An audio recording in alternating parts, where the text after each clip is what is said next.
Maluwalhating araw sa inyo lahat mga kaibigan. Na-try nyo na ba magbaon ng cold buko? Bagay na bagay ito sa summer mga kaibigan. Ito pala ang inyong lingkod, OFW sa Pinas, si Mark, ang nagtitipid na manggawa dito sa Pinas. Pasimple-simple lang tayo sa trabaho at ordinaryong manggagawa lang ako dito sa Pinas. Kaya 456 lang ang sahod ko kada araw. Kaya inuugali ko magtipid mga kaibigan. Pero ito, bawil lang tayo sa pagkain mga kaibigan. Magtanghalian na tayo.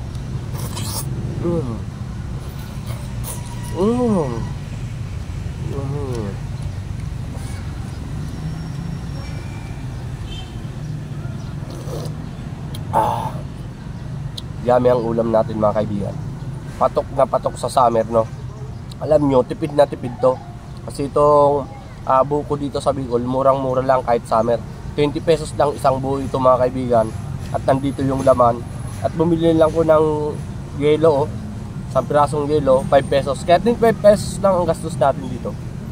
Tipid na, masarap na pang ulam, na-enjoy pa natin yung summer.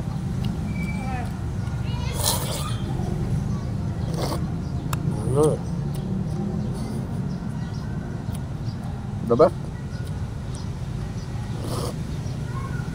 Ito, may yelo yan mga kaibigan para malamig na malamig talaga. Cold buko. Yummy to the max.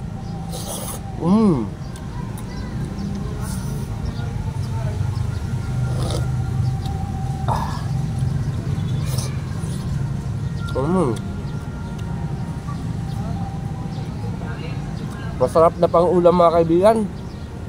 Ito kasi ang naisip kong iulam ngayon kasi sobrang init dito sa Bicol, no? Basta sa Pilipinas kapag summer sobrang init.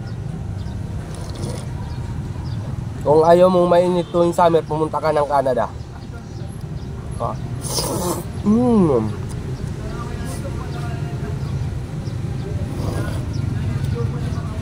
Legit ang sarap mga kaibigan, no? Nandito pala kami ngayon sa Diet Camarines Norte. Shout out na lang sa mga taga-diet at sa lahat ng mga taga-Camarines Norte.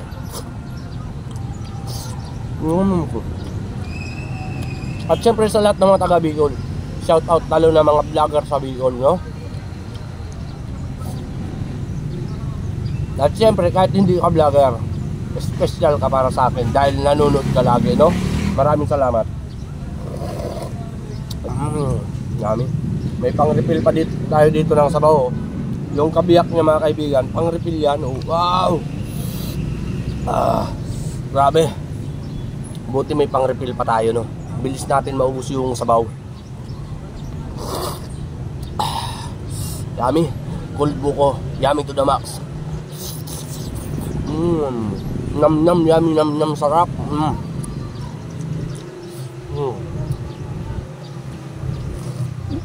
Diba ang sarap ng buhay natin kahit lagi tayo nagtitipid no mga kaibigan.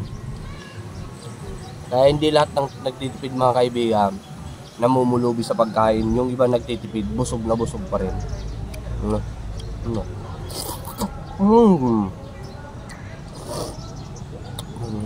Grabe ah. Refill naman natin ulit. Mayaman tayo sa sabaw ng buko eh. Grabe. Grabe. Babasa tayo mga kaibigan ah.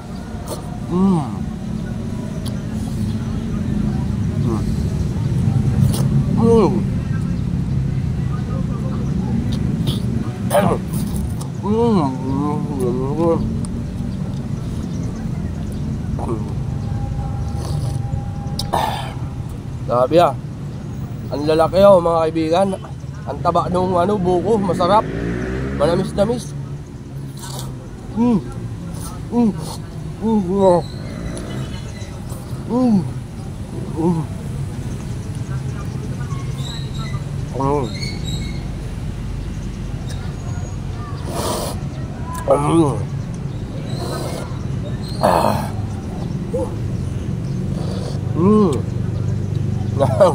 Bagay na bagay, buko tapos yung dahon ng saging nagbi-blending sa pagkain natin, no? Buko, saging, blending, the best. At sa muli mga kaibigan, ito pala ang inyong lingkod, OFW sa Pinas, si Mark.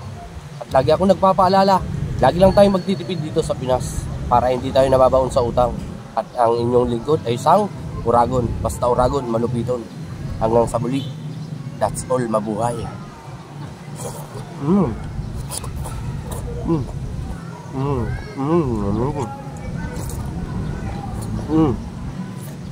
Mm. Mm. Mm. Mm.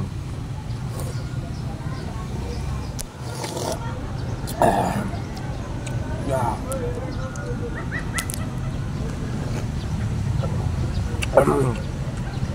Salt to the max.